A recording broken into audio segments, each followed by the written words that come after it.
The weight of expectations.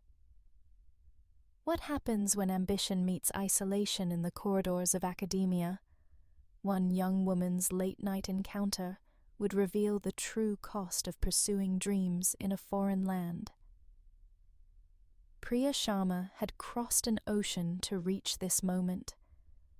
The fluorescent lights of Westbrook University's engineering building hummed with the same persistent determination that had carried her from Mumbai to Massachusetts. At 23, she represented more than herself. She carried her parents' sacrifices, their borrowed money, and the collective hope of a family who believed education could rewrite destiny. The hallway stretched empty before her, footsteps echoing against linoleum floors as she approached the laboratory. It was past 9 o'clock on a Thursday evening. The building surrendered to shadows except for occasional pools of light marking the paths of other dreamers working beyond reason. Priya had grown accustomed to these late hours, finding solace in the quiet spaces where her accent didn't mark her as different, where her questions weren't met with barely concealed impatience. Professor Marcus Wellington had seemed different at first. His recommendation letter could secure her graduate research position, possibly a pathway to permanent residency. He'd taken interest in her computational fluid dynamics project, offering private mentoring sessions that felt like validation after months of feeling invisible. Tonight's meeting was supposed to finalize her research proposal, the document that would determine her academic future. She knocked twice on the laboratory door, her knuckles barely making sound against the heavy wood. The door swung open, revealing Wellington's casual posture, his tie loosened, sleeves rolled. The laboratory behind him was darker than usual, with only his desk lamp creating an intimate circle of light. "Priya, excellent. Come in." His smile seemed wider than necessary, his hand gesturing toward the chair positioned unusually close to his own. Something tightened in her chest, an instinct honed by years of navigating spaces where she didn't quite belong. She'd learned to read rooms, to sense when politeness masked something else. Her mother's voice echoed, "Trust your discomfort. It exists for a reason. Professor Wellington, should we keep the main lights on? I have difficulty reading in low light." Her voice remained steady, professional, even as her pulse quickened. He laughed, a sound that filled too much space. "No need for formality tonight, Priya. We're colleagues now, aren't we?" He moved toward the door, and she heard the soft click of the lock engaging. The sound changed everything. The laboratory transformed from sanctuary to cage, the equipment and workbenches becoming obstacles rather than familiar tools. Priya's fingers found her phone in her jacket pocket, her mind rapidly calculating distances, exits, possibilities. Wellington approached with papers she no longer cared about, his proximity deliberate and wrong. "You know, international students like yourself need powerful advocates. The immigration system is so complicated. I could be very helpful to you. Will Priya find her voice when silence seems safer?" Subscribe to discover how one woman's refusal to accept the unacceptable would transform not just her own story, but challenge an entire system built on quiet compliance. The Anatomy of Resistance. They say courage isn't the absence of fear, it's action despite it. But what does resistance look like when everything you've worked for hangs in the balance? Priya's engineering training had taught her to analyze systems, identify weak points, calculate probabilities. Now she applied that same analytical precision to her survival. Wellington stood between her and the door, but the laboratory had a second exit leading to the equipment storage room. She'd used it dozens of times, knew it connected to the main corridor. "Professor, I appreciate your support, but I need to review these documents more carefully before our discussion." She kept her voice measured, moving laterally toward her backpack on the bench, creating distance while appearing cooperative. Her phone was recording now, activated by muscle memory, even as her mind raced. Wellington's expression shifted, irritation flickering across his features. He'd expected compliance, perhaps even gratitude. International students were supposed to be vulnerable, grateful, silent. The script he'd followed before relied on fear overriding judgment, but Priya had spent her life defying scripts. She'd been the only girl in her village school's advanced mathematics class, weathered family debates about wasting education on daughters, fought for her seat at the Indian Institute of Technology. Each battle had taught her something essential. Power relied on silence, on victims internalizing shame, on systems protecting perpetrators through institutional inertia. "You're making this complicated," Wellington said, his tone hardening. "I'm offering you opportunities here. Most students in your position would be more appreciative." The words were designed to isolate, to remind her of her precarious status.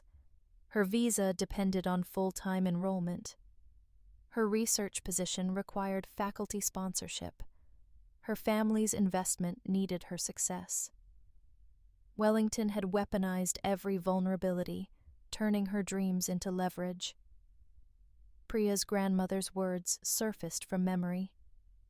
"When men mistake your kindness for weakness, show them the steel beneath."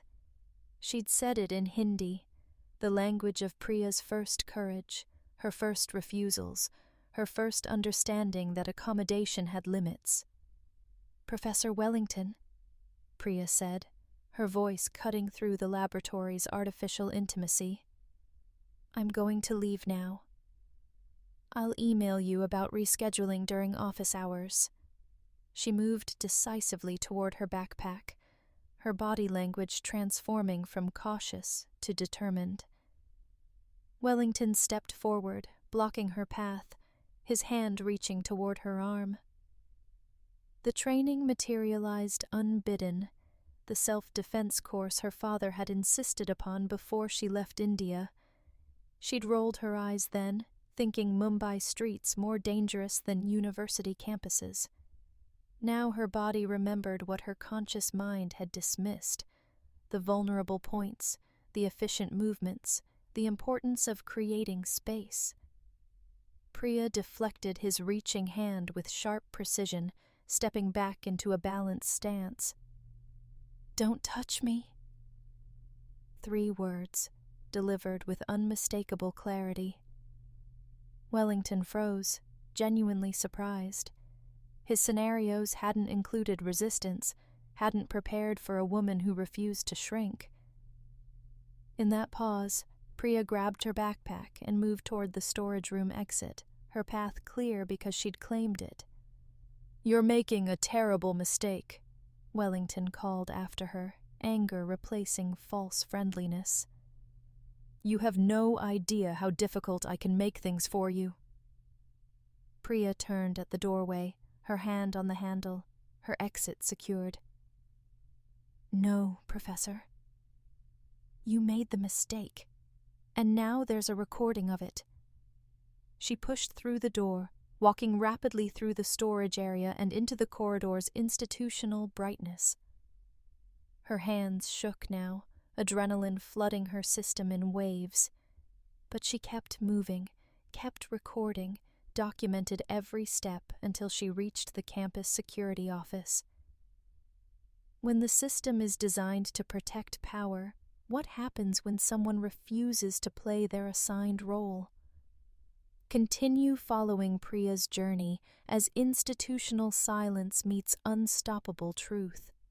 The machinery of disbelief.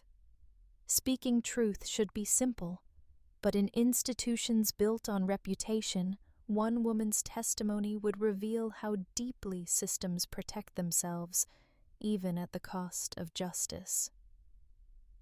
The campus security office smelled of burnt coffee and bureaucratic indifference. Officer Martinez looked up from his computer with the expression of someone whose shift should have ended hours ago. Priya stood before his desk, her breathing still uneven, phone clutched in trembling hands. "I need to report an incident," she said, forcing steadiness into her voice. "Professor Marcus Wellington just attempted to assault me in his laboratory." Martinez's expression shifted through predictable stages: surprise, skepticism, resignation. He reached for a standard form, his movements mechanical. "You'll need to file a formal complaint with the Title IX office. They handle these matters." "I have a recording," Priya insisted, placing her phone on his desk. "I documented everything. His statements, the locked door, his attempt to touch me." For a moment, genuine interest flickered across Martinez's features. He listened to 30 seconds of audio, Wellington's voice unmistakable, the predatory intent clear. Then he pushed the phone back toward her. "The Title IX office," he repeated. "They'll want all your evidence." "I'll write up the security report, but they handle the investigation." Priya left with an incident number and a pamphlet outlining complaint procedures. The administration building was dark now, the Title IX office closed until morning. She walked through campus feeling simultaneously hyper-aware and oddly detached, as if her body had separated from her mind to process trauma in manageable fragments. Her apartment, a converted attic shared with another international student, offered no sanctuary.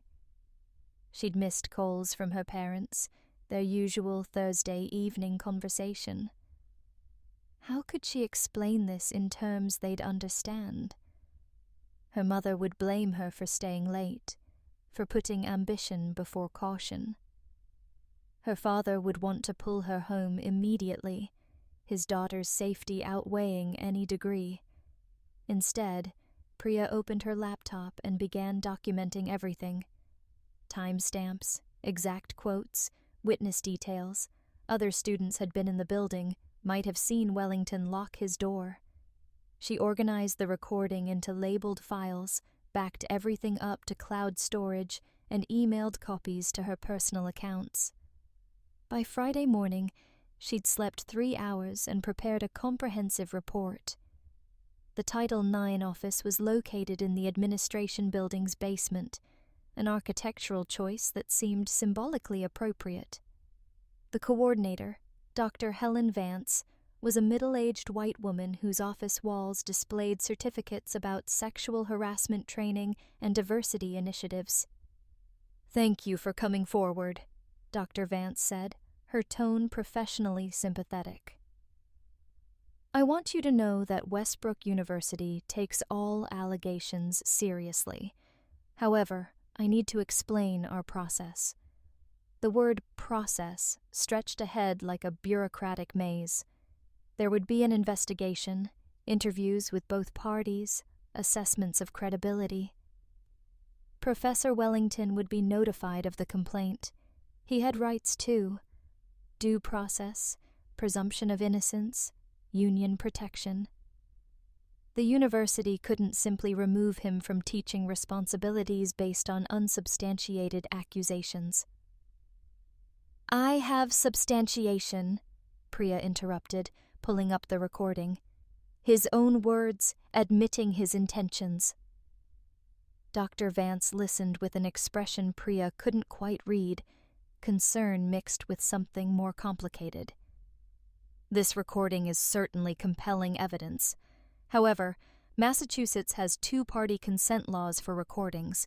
You may have created legal complications by recording without Professor Wellington's knowledge." The logic was perverse. Documenting assault might be illegal, but the assault itself remained ambiguous, requiring investigation and corroboration. Priya felt the machinery of institutional protection grinding into motion, not to safeguard her, but to insulate the university from liability and reputation damage. "What about other students?" Priya asked. "Has anyone else complained about Professor Wellington?" Dr. Vance's pause lasted too long. "I cannot discuss other complaints due to confidentiality requirements. But I want you to understand that our investigation will be thorough and impartial." Translation. There had been others, but their complaints had vanished into confidential files, sealed by settlements and non-disclosure agreements. Wellington's behavior followed a pattern the institution had managed rather than stopped.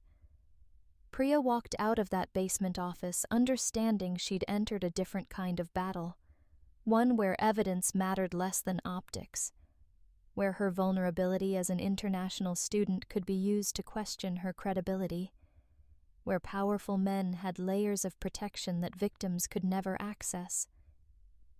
When institutions choose reputation over responsibility, who pays the price? Follow Priya's fight against a system designed to exhaust rather than protect, where silence is purchased and truth becomes negotiable.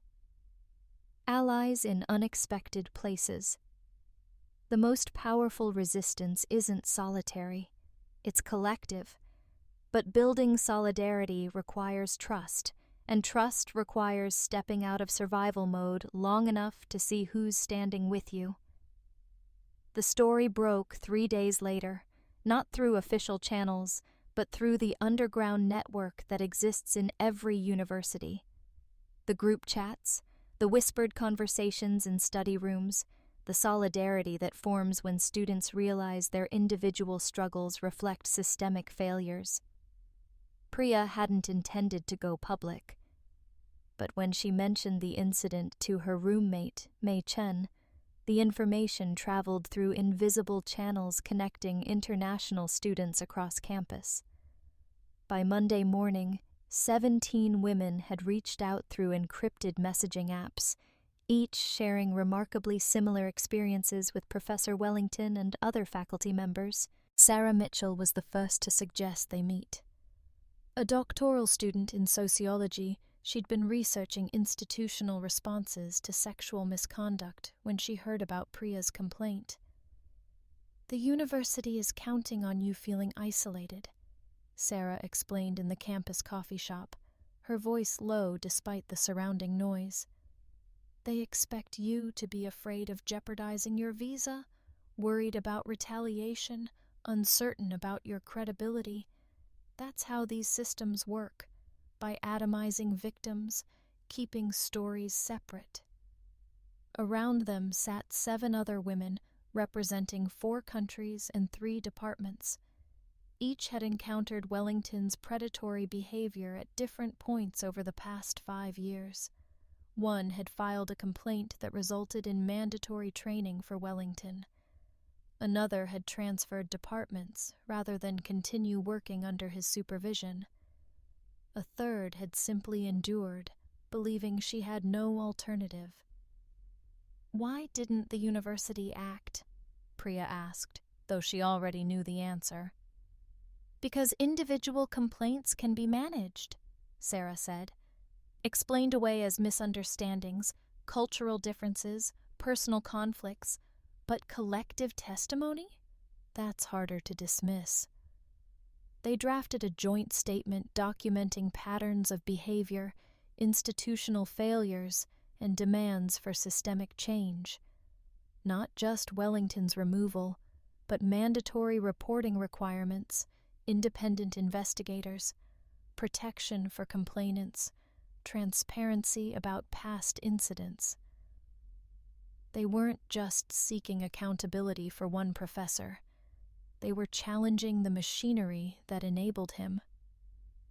Meanwhile, unexpected support arrived from another direction. Professor Janet Reeves, chair of the engineering department, requested a private meeting with Priya. Reeves was known for her rigorous research standards and no-nonsense approach to academic politics. She'd been at Westbrook for 23 years, navigating her own struggles as a woman in a male-dominated field.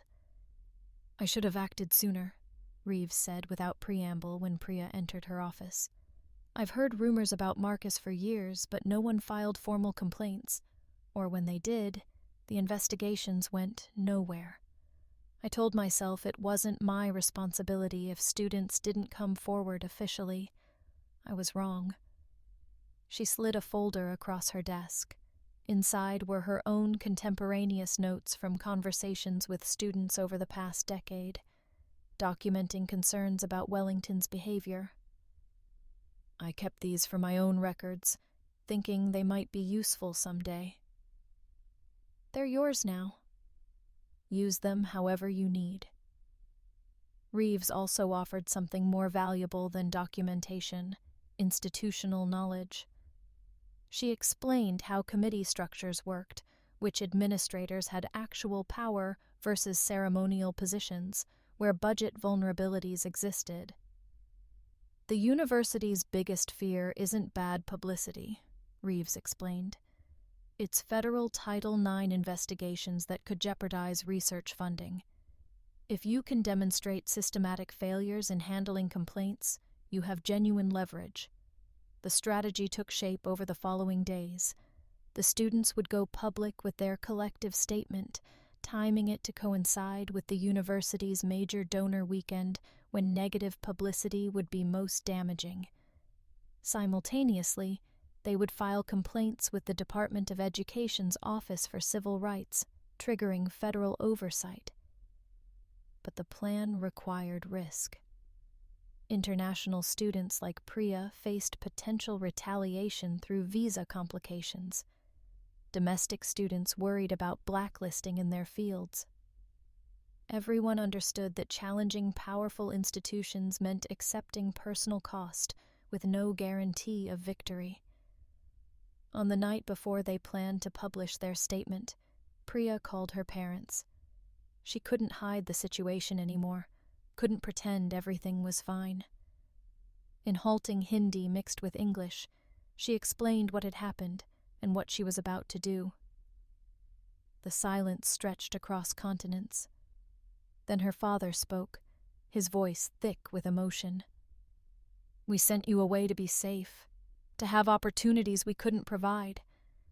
And instead, you encountered the same dangers, the same men who believe they can take what they want." "But Papa, I'm fighting back," Priya said. "I'm not accepting it."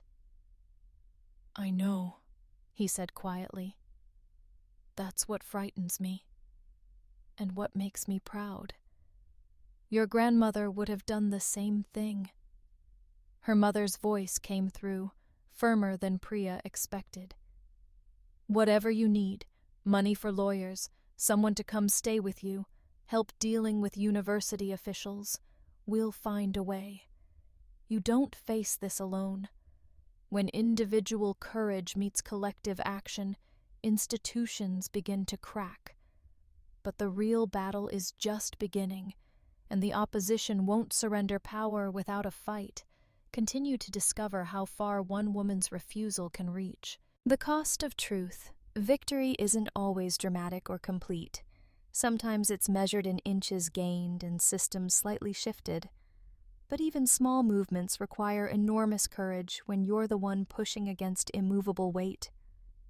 The statement went live at 7 a.m. on Friday, published simultaneously on multiple platforms.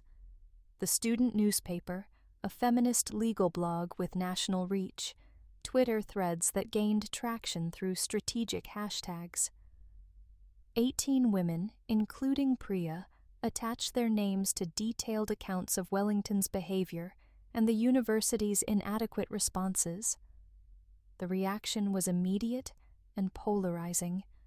Supportive messages flooded in from students, alumni, and advocacy organizations. But so did the backlash. Anonymous accounts questioned the women's motives, suggested they were seeking attention or settlement money, characterized the complaints as revenge for bad grades or professional disappointments. Wellington's defenders mobilized quickly, framing him as the victim of a witch hunt in the Me Too era. "You're destroying a distinguished career based on misunderstandings," read one email in Priya's inbox. "He was trying to mentor you, and you've twisted professional interaction into something sinister because of cultural differences." The cultural differences narrative particularly stung. It weaponized Priya's identity, suggesting her complaint reflected naivety about American academic norms rather than Wellington's actual misconduct. Several opinion pieces appeared making this argument, written by faculty members who'd likely never spoken with Priya, but felt qualified to interpret her experience. The university's initial response was a masterclass in institutional deflection, expressing concern, reaffirming commitment to student safety, announcing a comprehensive review of policies and procedures. No acknowledgement of specific failures, no mention of Wellington by name, no concrete actions beyond forming another committee. But the federal complaint changed calculations. 3 weeks after Priya's initial report, the Department of Education's Office for Civil Rights announced it would investigate Westbrook University's Title IX compliance. Suddenly, the administration couldn't treat this as a public relations problem to be managed through careful statements.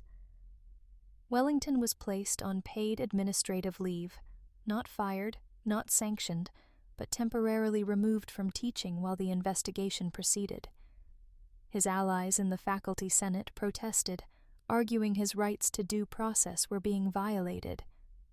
The debate consumed university governance meetings, creating factional divisions between those demanding accountability and those defending academic freedom and presumption of innocence. For Priya, the victory felt hollow. Wellington still received full salary and benefits. His supporters dominated campus discourse, their voices amplified through official channels that remained closed to student activists, and the personal cost mounted daily. Her research position, technically protected during complaint proceedings, became untenable in practice. The lab where she'd worked was under Wellington's supervision. His temporary replacement, Professor Daniels, inherited the situation with obvious resentment. Her funding request for specialized equipment was denied without explanation. Her conference presentation proposal was rejected despite her faculty advisor calling it technically sound. "You've made yourself radioactive," another graduate student told her bluntly. "No one wants to work with you because they don't want to get caught up in this mess." The isolation was strategic. Institutions didn't need to formally retaliate when they could simply allow social and professional exclusion to do the work. Priya felt herself becoming a cautionary tale, the example other students would reference when explaining why they stayed silent about their own experiences. Her visa situation added another layer of stress. International Student Services called her in for a routine check that felt like thinly veiled intimidation. They reviewed her enrollment status, reminded her of work authorization restrictions, suggested that negative publicity might complicate future visa renewals. Nothing explicit, just enough pressure to communicate. "You're vulnerable here. Remember that." But Priya wasn't alone anymore. The coalition of women who'd signed the statement maintained regular contact, sharing information and emotional support. Professor Reeves became an unofficial advisor, helping navigate administrative obstacles. Student organizations mobilized around demands for policy reforms, keeping pressure on the administration, and slowly, documentation emerged that the university couldn't ignore. Former students who'd left Westbrook years earlier came forward with their own Wellington stories. A journalist investigation uncovered 3 previous settlements with confidentiality agreements, costing the university over $600,000 to keep quiet. The pattern was undeniable. 6 months after Priya's initial complaint, Westbrook University announced Professor Marcus Wellington had resigned to pursue other opportunities. The statement thanked him for his service and wished him well. There was no admission of misconduct, no apology to his victims, no acknowledgement that the resignation was anything but voluntary. "That's it?" Priya asked Professor Reeves when she heard the news. "He just leaves?" "He leaves without the ability to get hired elsewhere, at least not easily," Reeves explained. "The investigation findings will follow him, even if they're not public. And the policy changes we've secured matter more than his individual fate." Those changes included mandatory external investigators for faculty misconduct complaints, protection against retaliation written into policy rather than left implicit, transparency requirements for settlement agreements, and specialized support for international students navigating complaint procedures. "You didn't just survive this," Reeves said.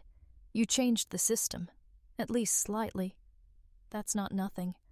The fight isn't over when the immediate threat retreats. It's just beginning. Because real change requires transforming institutions, not just removing individual bad actors. Priya's final chapter awaits, rebuilding what resistance cost and discovering what she's gained through refusing to be silent, what remains after the battle. The most profound question isn't whether we can win against powerful systems. It's who we become in the fighting, and what version of justice we can create when victory is incomplete. But transformation is possible. Spring semester arrived with the contradictory promise of new beginnings and accumulated exhaustion. Priya stood at her apartment window, watching students navigate the campus paths below, their movements animated by conversations and coffee cups and the ordinary anxieties of academic life. She'd once been like them, focused on problem sets and research deadlines, naive about the dangers that could lurk in places designed for learning. Now she was different, older in ways that transcended months, marked by battles that had reshaped her understanding of justice, institutions, and her own capacity for endurance. The physical threat from Wellington had ended, but its ripples continued transforming everything they touched. Her research position had ultimately survived, though she'd transferred to Professor Reeves's lab. The work was different than she'd originally planned, less focused on theoretical fluid dynamics, more oriented toward practical applications. Priya discovered she didn't mind. The change felt liberating rather than limiting, as if Wellington's removal had freed her to pursue questions that genuinely interested her rather than those calculated to impress a particular advisor. The academic community's reception remained complicated. Some faculty members praised her courage, others avoided her in hallways, uncomfortable with the mess she'd exposed. Graduate student colleagues split into camps, those who saw her as a hero and those who resented the disruption her complaint had caused to the department's operations and reputation. "You have to understand," one classmate told her, "that some people invested years building relationships with Wellington. Your complaint destroyed professional networks, complicated funding situations, created chaos in ongoing projects. Whether or not he did what you accused him of, you can't expect everyone to be grateful." The logic was perverse, but familiar. The burden fell on victims to minimize harm, to consider everyone else's comfort and convenience before their own safety and dignity. Priya had learned to recognize this pattern and refuse its premise. She'd also learned unexpected lessons about solidarity and its limits. The coalition of women who'd signed the statement remained connected, but their paths diverged as personal circumstances pulled them in different directions. Some graduated and moved away. Others found the emotional cost of continued activism too high and stepped back into private life. A few became permanent advocates, channeling their experiences into policy work and student support organizations. "We're not obligated to become professional survivors," Sarah Mitchell told Priya over coffee 6 months later. Sarah had accepted a faculty position at another university, deliberately choosing a smaller institution where she believed culture change might be more achievable. What we did mattered, but were also allowed to move on and focus on other things. Priya understood this intellectually, but struggled emotionally with the idea of moving on. Moving on felt like accepting incomplete justice, like normalizing the fact that Wellington would likely teach elsewhere, that the students he'd harmed before her would never receive apologies, that systemic problems persisted despite modest reforms. Her therapist, a necessary addition to her life after everything that had happened, gently pushed back on this thinking. "Healing doesn't require perfect justice," Dr. Park explained. "It requires you to integrate this experience into your identity without letting it define you entirely. You're a researcher, a daughter, a friend, a fighter for equity, and many other things, too." The observation helped. Priya began allowing herself to have days where she didn't think about Wellington or Title IX or institutional failures.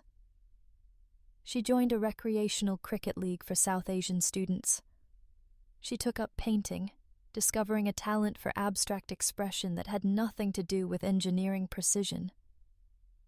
She called her parents more regularly, slowly rebuilding the emotional connection that had been strained by distance and unshared trauma. And she wrote.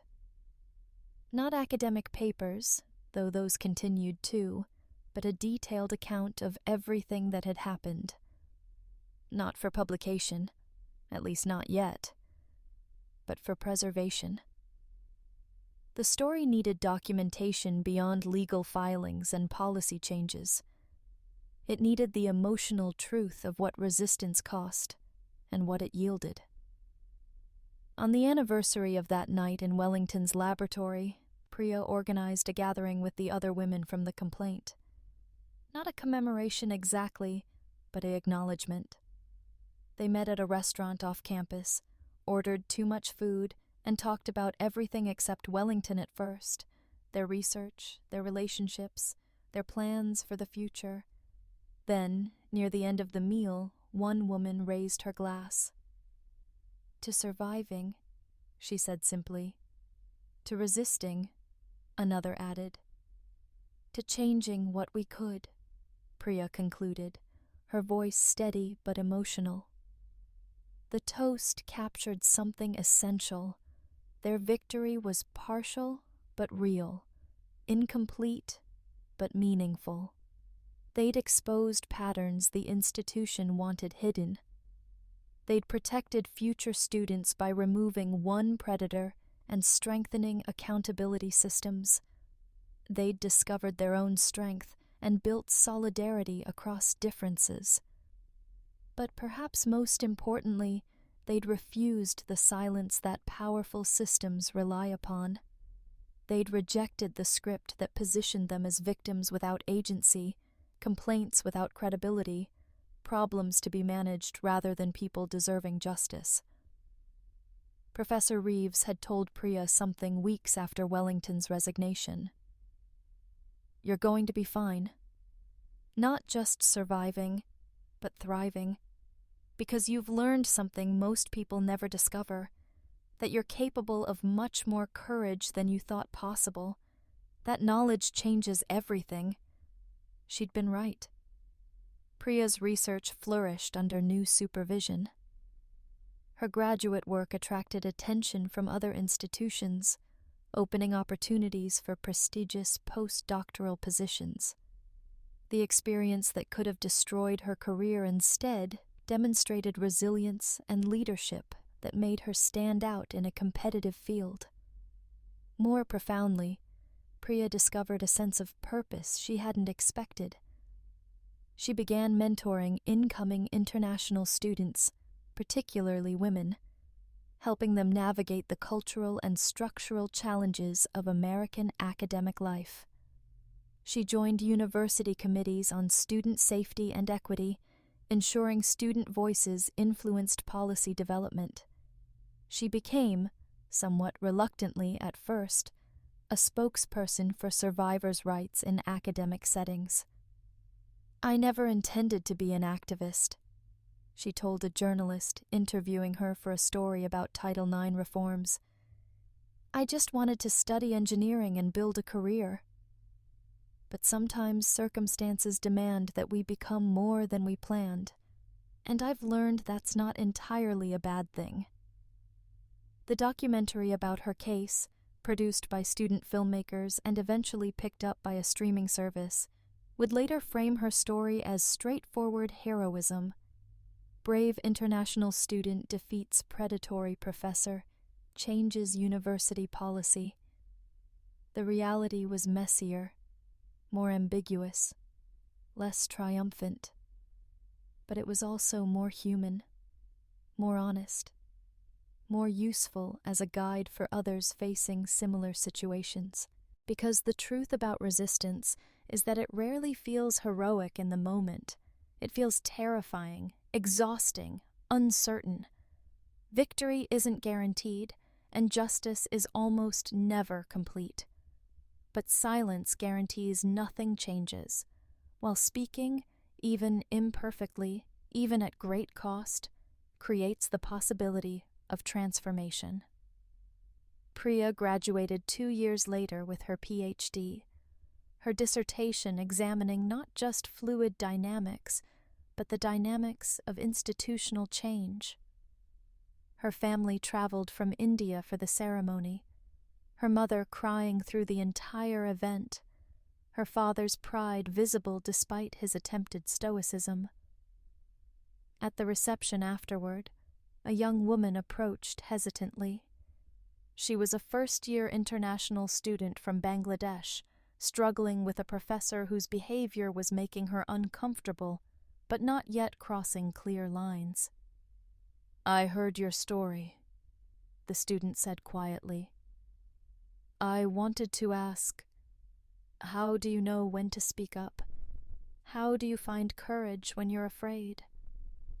Priya thought carefully before responding. "You don't find courage," she finally said. "You just decide that fear is less important than what needs to happen. And you remember you're not alone. There are systems and people who will support you, even when institutions fail. The courage comes from taking the first step despite the fear, not from eliminating it." The student nodded, seeming to absorb this. Then she smiled slightly. "Thank you for going first, for showing it's possible." That, Priya realized, was the real victory. Not Wellington's removal, not policy changes, not even her own professional success.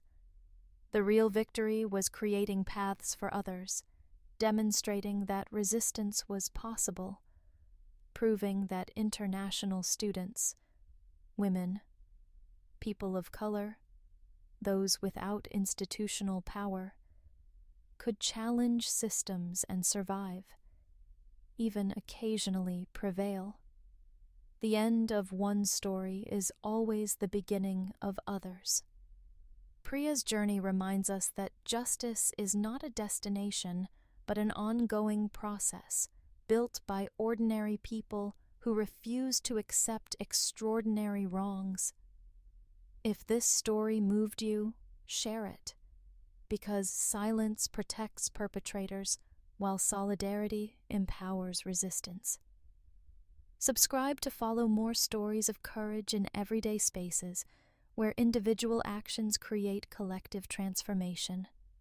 Tentar Novament,